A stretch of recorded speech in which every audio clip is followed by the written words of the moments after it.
Director of National Intelligence Tulsi Gabbard revealed that the Biden administration released over 100 illegal migrants with suspected ties to ISIS into the United States, with only 8 detained or deported.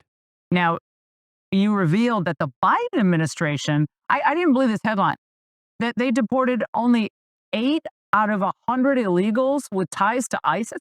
That can't be. I mean, I actually can't even believe that's true. 8 out of 100? I had the same doubts that you had when I got this information from our National Counterterrorism Center, because it is inconceivable to me to have a commander-in-chief and a president who would knowingly return those who are either known or suspected terrorists or those who had very close ties with known or suspected terrorists back onto our streets in their country. But unfortunately, it's exactly what happened. There were over 400 illegal immigrants who came from Central Asia into our country. Of those, there were hundreds who had either ties to terrorists or were terrorists themselves. As you said, the Biden administration arrested a bunch and then let them all go back into our country, other than 8. So this is where we are working very closely with the Department of Homeland Security and the FBI, with our National Counterterrorism Center, to make sure that we find them, that we remove them, and that we have the vetting in place to take this action to remove those from our country immediately who pose a threat. Director Gabbard, from a scale of 1 to 10, 10 being worse than you thought, how swampy is the intel community? 1 to 10. I knew it was bad coming in. It's worse than I thought in a lot of different ways. I'd love to come back and talk to you as we pull back the layers, really, of getting rid of the weaponization within the intelligence community, the politicization, and those who are frankly trying to shape intelligence according to their own view or their own agenda, rather than just providing our policymakers and the president with that unbiased, accurate, timely intelligence that they need to make their decisions.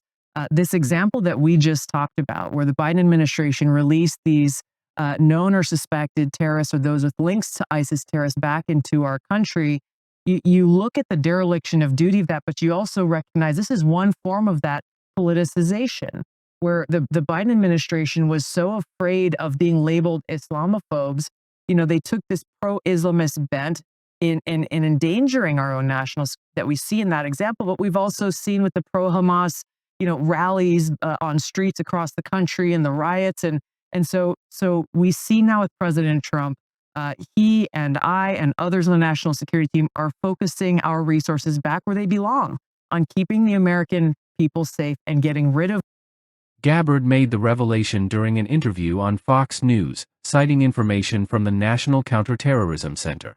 It is inconceivable to have a commander-in-chief who knowingly returns known or suspected terrorists back onto our streets, she stated. According to Gabbard, more than 400 illegal immigrants from Central Asia entered the U.S., with hundreds having potential connections to terrorist networks. The Biden administration arrested some but then let nearly all of them go, except for 8, she added. The disclosure has raised serious concerns about national security and immigration enforcement. Gabbard emphasized that her team is working closely with the Department of Homeland Security, DHS, and the FBI to track and remove these individuals. We are taking immediate action to find them and remove those who pose a threat, she said. Fox News host, insert name, questioned Gabbard about the state of the intelligence community, asking how deeply compromised it had become. It's worse than I thought, she admitted. Gabbard criticized what she described as politicization within the intelligence agencies, stating that the Biden administration's fear of being labeled Islamophobic contributed to a weak stance on vetting and enforcement. They took a pro-Islamist bent that endangered national security, she asserted, pointing to pro-Hamas demonstrations across the country as further evidence of this trend. Security expert Michael O'Hanlon from the Brookings Institution weighed in on the issue, stating, "This isn't just a policy oversight, it's a breach of trust. The public's confidence in national security is being undermined." Homeland Security Secretary Alejandro Mayorkas previously acknowledged that migrant crossings under Biden have exceeded those under the previous administration, attributing the surge to global instability. However, critics argue that the administration's policies have failed to ensure proper screening of individuals entering the country. With mounting concerns over security, Gabbard reaffirmed her commitment to addressing these failures. "We are focused on keeping Americans safe and ensuring that intelligence is used to protect, not politicize, national security," she concluded. This revelation is expected to fuel further debate over immigration policies and border security, with increasing demands for stricter enforcement and vetting measures.